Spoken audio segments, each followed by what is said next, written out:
نہ صرف مصر بلکہ دنیا کی تاریخ کی سب سے مشہور خواتین میں سے ایک، اور ان کی شخصیت میں حسن، علم، ذہانت، قیادت اور سیاست سب جمع تھے۔ وہ 69 قبل مسیح میں الیگزینڈریا میں پیدا ہوئی، جو اس وقت علم و فنون کا مرکز تھا۔ وہ پٹولمی خاندان سے تعلق رکھتی تھی، جو دراصل یونان نسل کا تھا اور اسکندر اعظم کی فتوحات کے بعد مصر پر حکمران بنا۔ جس کے بارے میں ہم ذکر کرنے جا رہے ہیں اور جس کا یہ قصہ بیان کرنے جا رہے ہیں، اس کا نام ہے کلیوپیٹرا۔ کلیوپیٹرا اپنے والد پٹولمی دوازدہم کی وفات کے بعد صرف 18 سال کی عمر میں تخت پر بیٹھی۔ اس وقت مصر کی حالت کمزور تھی، خزانہ خالی تھا اور روم کی طاقت تیزی سے بڑھ رہی تھی۔ کلیوپیٹرا نے ابتدا میں اپنے چھوٹے بھائی پٹولمی سزاد کے ساتھ مشترکہ حکومت کی، مگر جلد ہی دونوں میں اختلافات پیدا ہو گئے۔ بھائی کی فوج نے کلیوپیٹرا کو اقتدار سے ہٹانے کی کوشش کی تو وہ ملک سے نکل گئی، لیکن جلد ہی اس نے اپنی ذہانت اور حکمت عملی سے دوبارہ طاقت حاصل کر لی۔ اسی دوران روم کے مشہور فاتح جولیس سیزر مصر آیا۔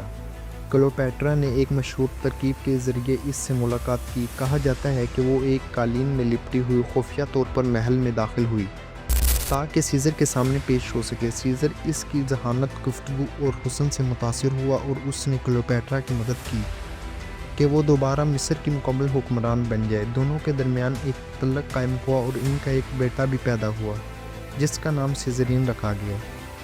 سیزر کے قتل کے بعد روم میں اقتدار کی جنگ چھڑ گئی اور کلیوپیٹرا نے اس بار مارک اینٹونی کے ساتھ اتحاد کیا، جو سیزر کا قریبی دوست اور طاقتور جنرل تھا۔ کلیوپیٹرا اور اینٹونی کے تعلقات نے روم میں ہلچل مچا دی۔ دونوں نے مصر سے ایک نیا سیاسی اور فوجی مرکز بنانے کی کوشش کی تاکہ روم کے اثر سے آزادی حاصل ہو سکے۔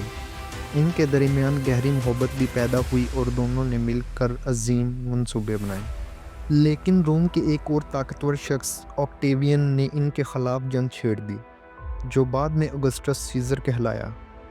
31 قبل مسیح میں جنگ ایکٹیم میں مارک اینٹونی اور کلیوپیٹرا کی فوجوں کو شکست ہوئی۔ اینٹونی نے شکست کے بعد خودکشی کر لی۔ کلیوپیٹرا نے جب یہ سنا تو وہ بھی شدید صدمے میں چلی گئی۔ کلیوپیٹرا نے فیصلہ کیا کہ وہ روم کے ہاتھوں گرفتار ہو کر ذلیل نہیں ہوگی، چنانچہ اس نے ایک زہریلے سانپ جس کا نام ایسپ کو اپنے پاس منگوایا اور اسے اپنے جسم پر ڈسنے دیا۔ اس طرح وہ 30 قبل مسیح میں دنیا سے رخصت ہو گئی۔ کلیوپیٹرا کی موت کے ساتھ ہی پرانا مصر ختم ہوا اور رومی سلطنت نے مکمل طور پر اس پر قبضہ کر لیا۔ لیکن کلیوپیٹرا ایک عظیم، جرأت مند اور ذہین عورت کے طور پر زندہ رہی، جس نے مردوں کے دور میں اپنے عقل و تدبیر سے دنیا کو حیران کر دیا۔ آج بھی وہ ادب، فلموں اور تاریخ میں خواتین کی طاقت، حسن اور فہم و فراست کی علامت کے طور پر یاد کیا جاتا ہے۔